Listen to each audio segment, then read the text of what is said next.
All right, good morning, everyone, and welcome to the next session. I'd like to introduce Milica Grahovic. She's a Principal Scientific Engineering Associate with the Energy Technologies area at Berkeley Lab. She works with the Energy Efficiency Standards, the Energy Analysis and Environmental Impacts Division, and with the Simulation Research Group at the Building Technologies and Urban Systems Division. We have long names here at the lab.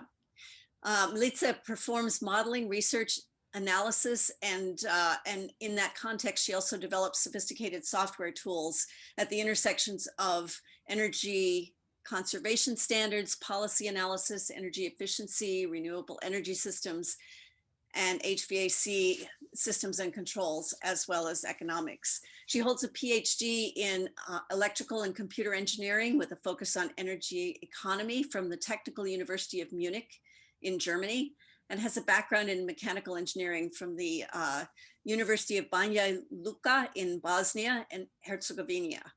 She's a member of ASHRAE, IEEE, and Ibiza.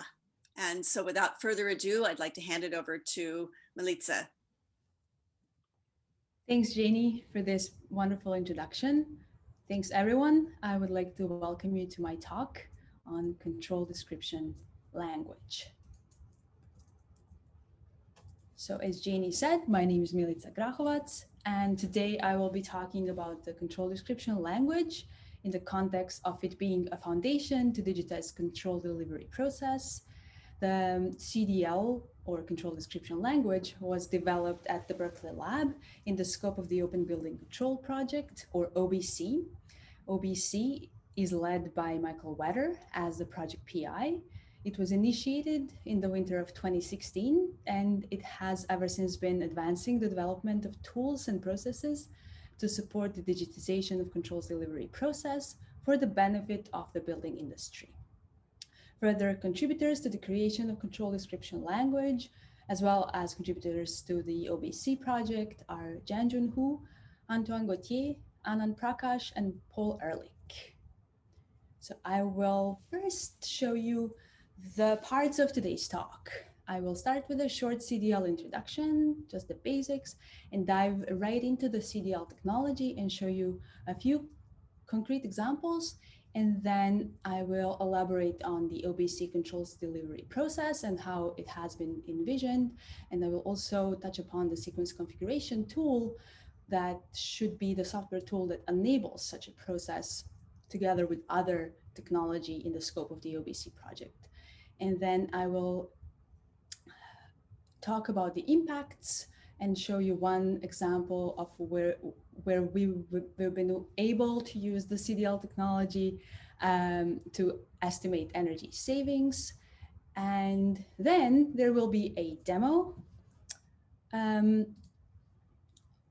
where I will show a simple controller constructed using CDL, using open source tools, open Modalica in this case, and I created YouTube videos that will allow you to try replicating this same demo at your own convenience on a personal computer.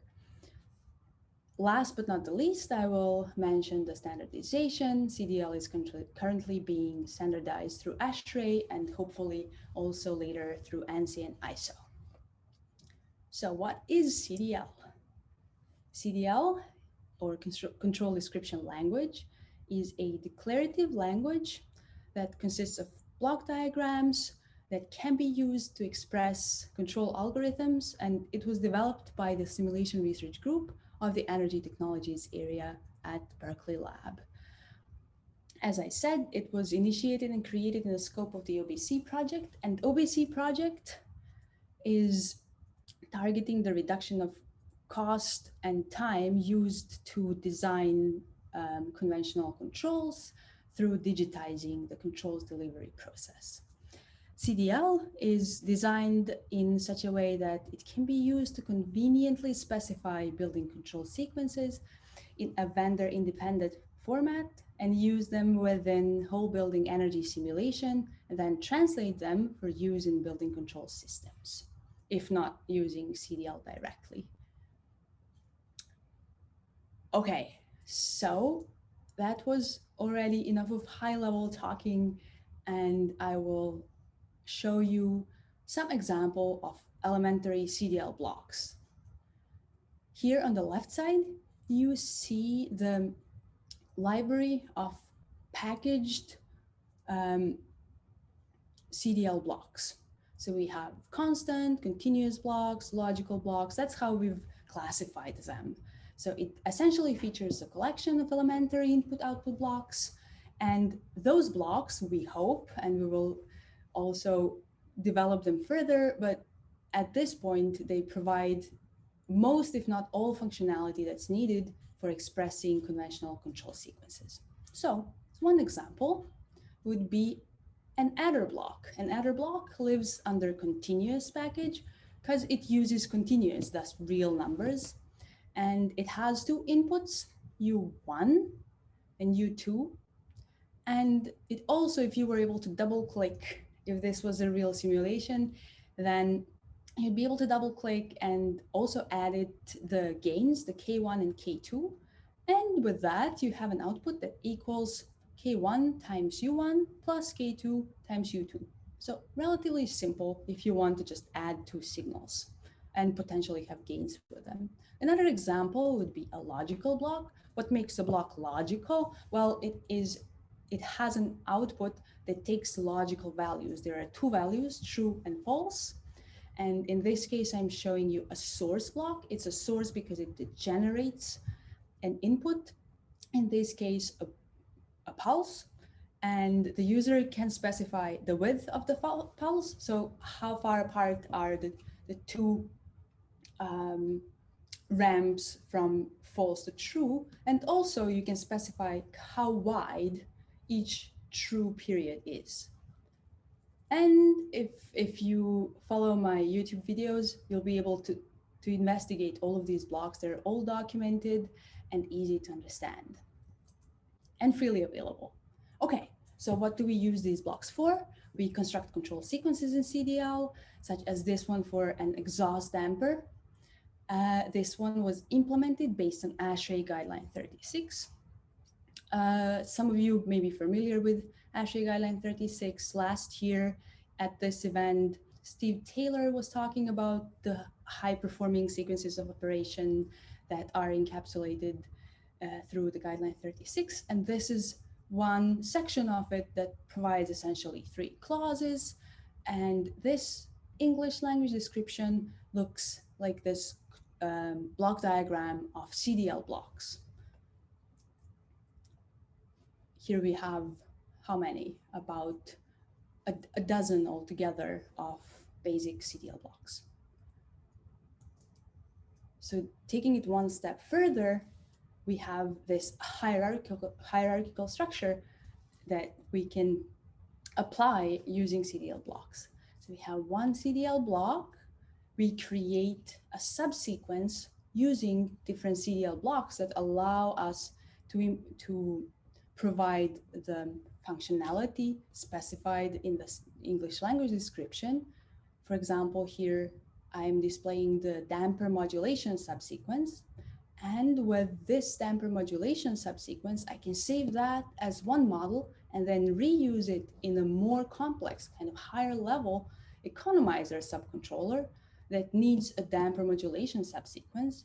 So I place this damper modulation subsequence into the economizer subcontroller. And then again, it doesn't end here. I save the economizer subcontroller as a separate model in the library. And then I instantiate it in the multi-zone variable air volume air handler unit controller. And you can, have an endless chain of increasing the complexity depending on your application. And you can always go backwards all the way down to the lowest level and all the way down to the basic block. Okay, so now you have a basic idea about the CDL. So what would be the role of CDL in this digital controls delivery?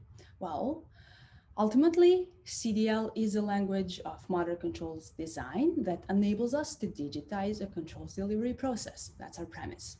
So imagine there is a way for a mechanical engineer to select best-in-class control sequences specified in ASHRAE guidelines from a sequence selection tool, configure them for their project, and export them digitally for bidding and implementation.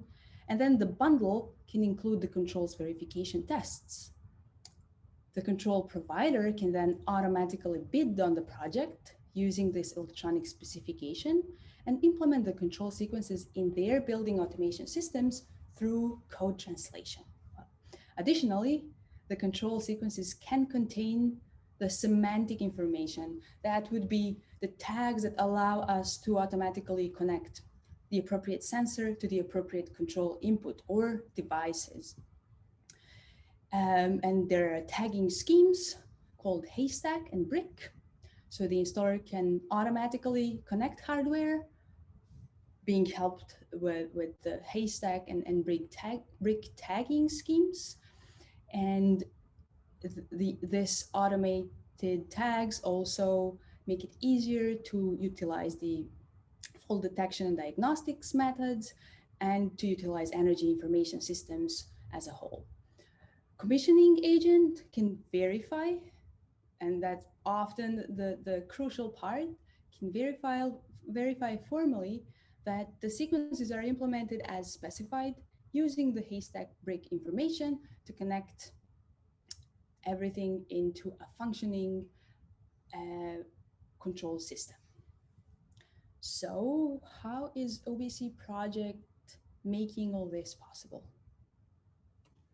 I will show you 6 relatively simple aspects that lead towards enabling the digital controls delivery process. First, there is a library of control sequences developed in Cdl, as I've explained, with hierarchical structure and so on. And these sequences have an underlying English language description, which mostly comes from ASHRAE guidelines. Then there is a plan schematics, and later on I will show you the sequence configuration tool, which will auto-generate the plan schematics, and the control points list that carry all of those semantic tags, the information that allows us to automatically connect appropriate inputs and outputs. So the last pieces are the control diagrams that OBC also generates. They are very useful in terms of understanding what the logic actually does, because there might be a need later on or during the commissioning to modify values, and it is much easier if we have control diagrams and such sketches that make it possible for operators to understand what's happening in the sequence itself. And then, of course, sequence verification and testing, where we have created a process of sequence verification that can provide an automated way to inform us whether the sequence is implemented as intended, as it was designed. So with all of these 6 kind of aspects that I've listed, we can now transmit the control logic to the contractor. Okay, what is our software tool that makes such set of digital deliverables possible? We are currently developing the sequence configuration tool, and it's going to be a web browser-based app that on the left side has a library navigator, so you can drag and drop different systems, air handling units, primary plans, terminal units, and then in the middle, you'll be able to see the model that's interconnected. And here on the right side, you can see the configuration widget, which is really crucial for the controls design, where you will be able to select from a set of options, and then your controls will be automatically configured. You can learn more about this project. Sequence configuration tool is also part of the linkage project, And here is the link to the project documentation on this slide. The first release is expected at the end of 2021. The configuration tool is targeting modelers and HVAC controls practitioners. It is somewhat similar to freely available tools like Train has some, but it has a unique feature to generate numerical models for simulation. Design engineer can use the tool to configure and export the controls, and a technician can then customize sequences in Cdl or in another proprietary language after translation. So we also have the translation from Cdl into proprietary control languages, and that's a part of the OBC project. So if you are interested, we are seeking beta testers probably towards the end of the year. So let us know, and we will see what would be interesting for you to test out in this tool. This slide summarizes the controls delivery process part of my talk. On the left side, we have a schematic of the conventional, the current process, and on the right side, we have a schematic of the open building control, the digital controls delivery process. So current process results in a suboptimal performance. The sequence design can often be not well understood.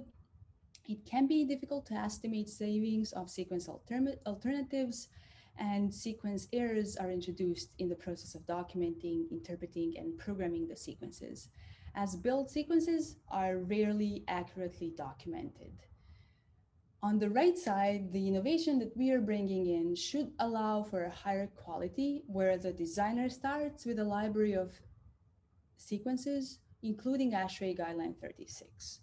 Then the performance of these sequences can be simulated using the ecosystem of Modalica tools or some other tools.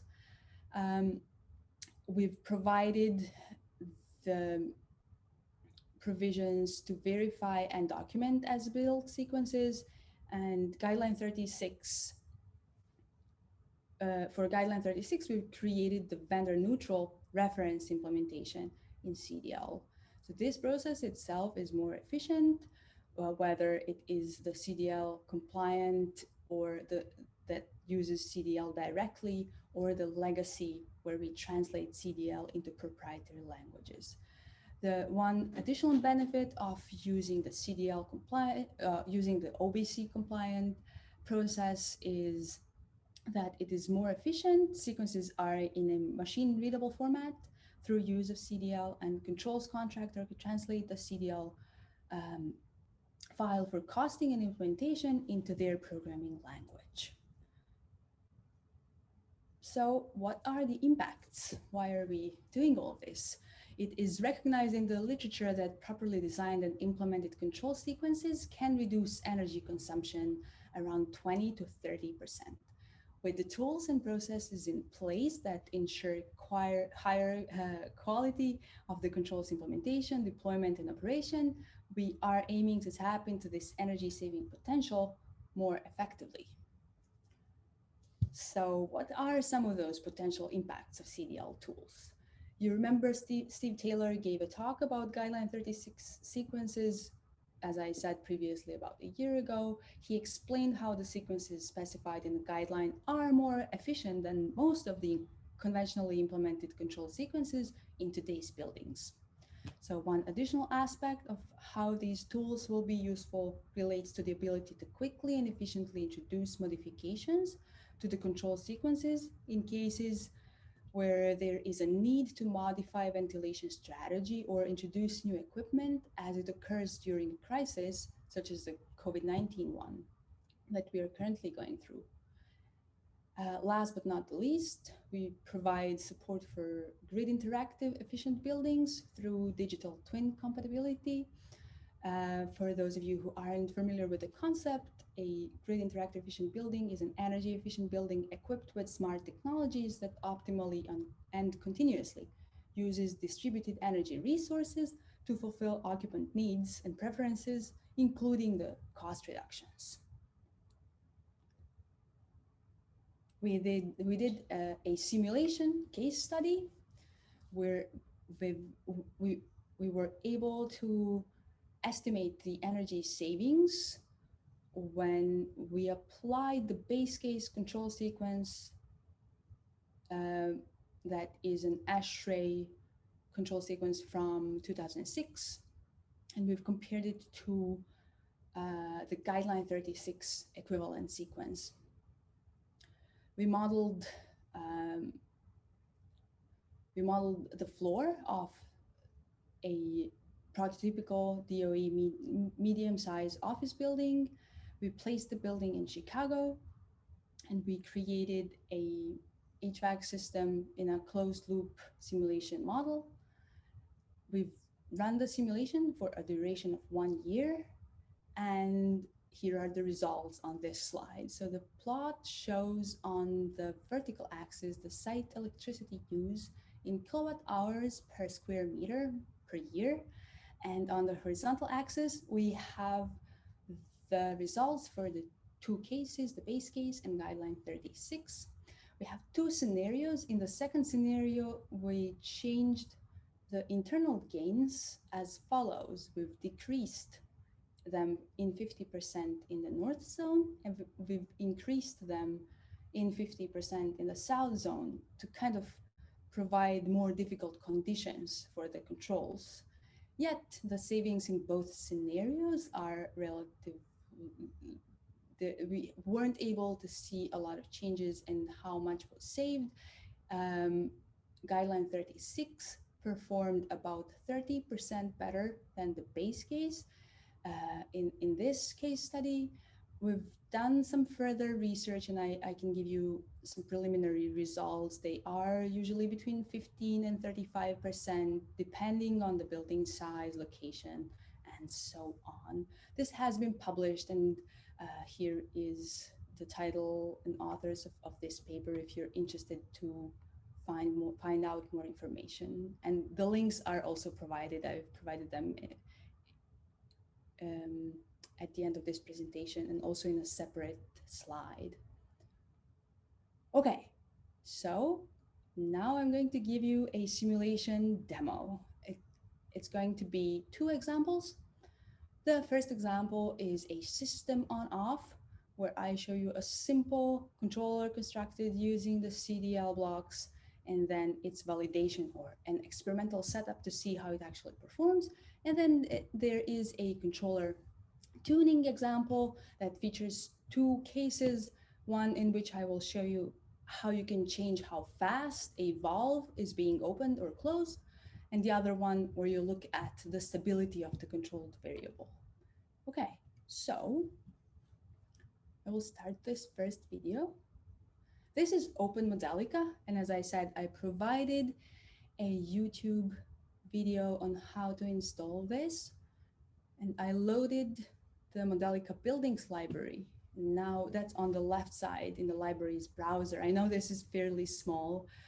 I hope you can read this, but let's focus on the model itself. So this is a controller created in CDL. It has two inputs that expect outputs from the sensor, the outdoor air input and the room air temperature input, outdoor air temperature and the room air temperature input.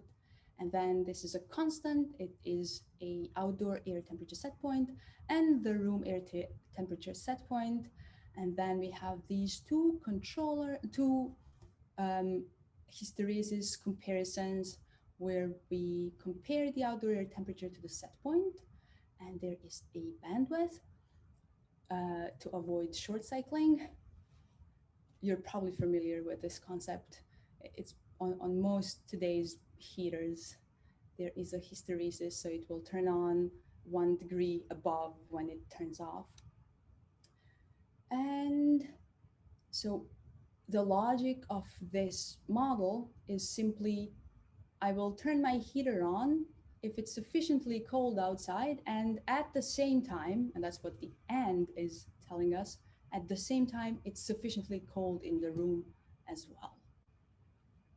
So let's see if that's what actually happens. And we can check that using simulation. So this is our validation model. Here on the left side, you can see that we're again looking at the system on-off model. And now I navigate, there are two pointers at the moment. So this is the system on-off validation model where I provide it with two I'm emulating the sensor output. So I'm saying the outdoor temperature follows some kind of a sine wave and the room air temperature also follows some kind of a sine wave. And I use those sine waves as emulators of my outdoor and room air temperatures. I plug those into the controller. I check the model to see if it's numerically sound and if it can be simulated. And then I'm able to click on the arrow to simulate the model. In the next step, I will be showing the inputs and the outputs. The first thing that I will perform here is I will add a plot so that we can look at the inputs and the outputs one above the other to be able to see what happens at the same time more easily. On the top plot, I will be providing the outdoor air temperature and its set point. So this is the outdoor air temperature, a sine wave, and the set point. The y-axis is in Celsius, so it's 16 Celsius. And I'm essentially saying do not turn the heating on if it's not colder than 16 outside. Similarly to display the room air temperature, the green sine wave and its set point, the purple sine wave, the purple constant at 21 degrees Celsius. So where will the heater turn on? On the bottom plot, I will display the actual signal that turns the heater on and off. And as you can see, it happens at that point where it is both sufficiently cold outside and sufficiently cold inside. And that happens consistently throughout the rest of this simulation snippet. So that was the simple controller and controller validation. And I'm going to jump in real quick to see if there are any questions on the simple simulation. If there are, please put them in the chat box or in the Q&A, and then we'll continue on with the next demo. Thanks, Janie. So in this next demo, I will show you how you can use the simulation. Again, this is all open source, open Modalica, and our library can be freely downloaded. So you can try this at home at your earliest convenience. This is a simple model that controls the valve position, and we are taking a temperature measurement as an input, and we have a set point and a PI controller. And I'm already in the validation block for this little controller, and I'm modifying the time constant of the integrator block. I'm just playing with the value. I'm saying, let's make it 10 times smaller. It could be anything. And I'm just saying, let's try 20. And I am simulating this model, and I want to see how fast is my valve going to be opened by the controller. So as you can see, it takes about 2, maybe 2.5 minutes to get the valve from fully closed to fully open. And now I'm curious to find out what happens if I change that value. So we're essentially looking at the sensitivity to various controller parameters, and I'm simply using one of the parameters. You're welcome to also play with the gain of the controller. In these demos, I've been modifying the time constant of the integrator block. That's fully random. As you can see, by increasing the value 10 times, our duration to get the valve from fully closed to fully open has increased in about 3 times. So it takes about 6 minutes for the valve to kind of ramp up. And I have one last example for you that is on controller stability. Unfortunately, we still don't have support by Open Modalica for this relatively complex model, but we are working on providing that as well. For this demo, I've used a commercial tool called Dymola, and I would like you to not try to understand this entire model right now, but there is a fluid flow loop here, a radiator here, and a pump here. And I would like to have a stable radiator return temperature. And I will play with parameters of this PI controller to enable that stability. So again, let's look at the time constant of the integrator block. It is about, that's 200 at the moment. And I go into simulation mode. I simulate and obtain results. And now I can see the radiator supply temperature is fairly stable. It oscillates with the amplitude of less than 1 degree Celsius. And for my application, I'm happy with that. So what happens if I reduce it about 10 times to 20? And I simulate again. So this is purely experimental. Now, even if I knew nothing about these values, I could do this. And you can see that now the response stability is not granted. This is an unstable response. We have an oscillation in the range of about 7-8 Celsius. That's about 15 Fahrenheit. So I would want to fix this and increase the value, maybe not all the way to 200. Let's see what if I have 120 and I simulate again. And this looks good. I have a control response that's sufficiently stable for my application, and I can leave it at this and try to operate the system with these parameters. Okay, so that would be the end of my demo. In this last part, I would like to familiarize you with the standardization process. So CDL is currently being standardized as ASHRAE standard 231P. It is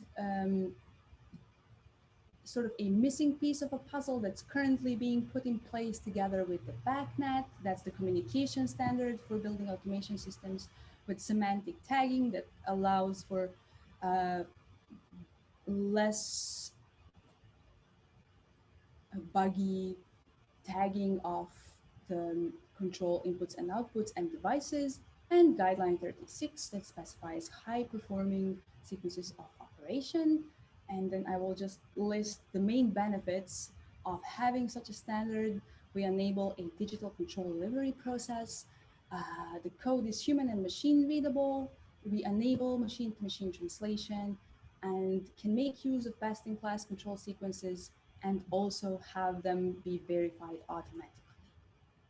So the goal of the standardization is to codify the best practices, to use the sequence library, and the designer can then implement them. The control provider can submit and deliver controls through code generation, and the commissioning agent can then perform the verification test against original design intent. And that would be all from me today. I hope this was an interesting talk, and thank you very much. I'm welcoming your questions. So I just sent you a comment that we got because you'll be able to read it in verbatim. It's people. Yeah. The person started off by saying this is absolutely brilliant. And they're very excited by this tool. So it's hard to know what else to say. That comment is really tremendous. I would like to open the door for further comments, but man, oh man, I'm just kind of blown away by the comment that you got. It really is tremendous. Thank you. So Thank you.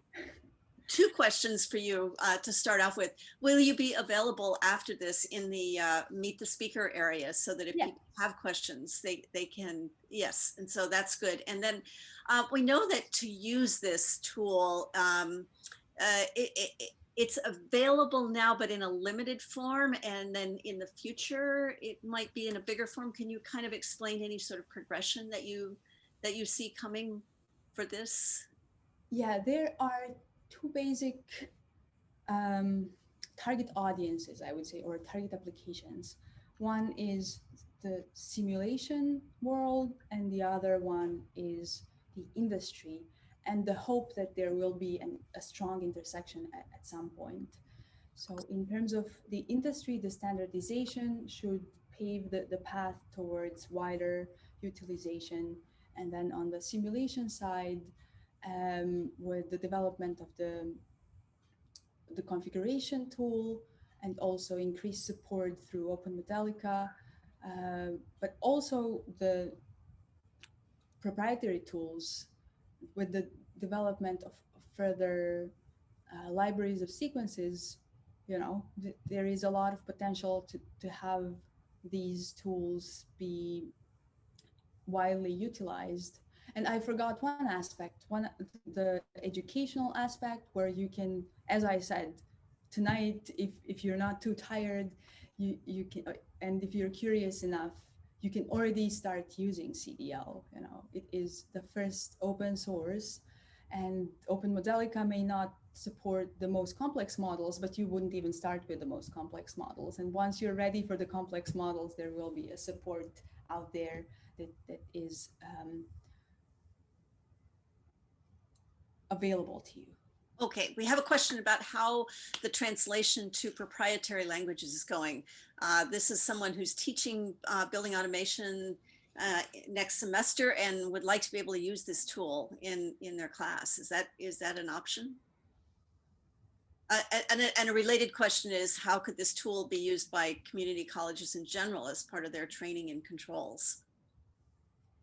Yeah, so the first part, the translation, we are currently working on a demo. We've successfully translated a simple subsequence from CDL into ALC. We are resolving a bunch of issues that stem from the richness of the ecosystem in which CDL was developed, and that's the Modalica ecosystem, the simulation tools and modeling tools, whereas ALC was really built for controls only. So we've been working hard on creating a simple enough language that can be translated, but yet covers all the functionality. It's been a while since I've seen the last demo. I've seen one a year ago, and that was functioning well on a simple model. If it's going to be ready for, I think Paul Ehrlich would know more about whether it's going to be ready to enter the classrooms in the next semester, but at least a demo would be possible. And the second part was how to start utilizing this in the education itself. I see a lot of potential in simply using Open Modalica together with the buildings library, where you can start putting together your own, combined with, you can start putting together your own control models. And if you have a small test bed, that could work really well. Okay, we have two more questions. One I think is pretty quick, and the other one might take just a little more time. We're almost out of time, actually. So the first question is, they see the links on the slide that's up there right now. How can they get access to that? And I believe the answer is, and then someone else is also asking how they can get links to this code. So I'm going to defer that question to the Meet the Speaker portion, but how can they get access to these links? And I believe you sent those, and they were probably, we have access to those in the booth for LBNL, Right. if I remember right. If not, in the Meet the Speaker section, you can describe that. And then the last question that we have right now is, do you think that the controls giants such as Siemens, Johnson Controls, Schneider, Trane, and others, or the smaller, more agile controls companies will adopt and support this? Is there any progress in that front, or any comments about that? Through standardization, the hope is that there will be a wide adoption, simply to allow for higher quality of the controls implementation and controls operation and interoperability. So it's a very good question. It's a topic that we're currently actively working on, and our hope is that the standard itself will provide a starting point for such interoperability. Great. Well, just huge congratulations on the great talk. And the next speaker's work is going to go right, feed right into this. So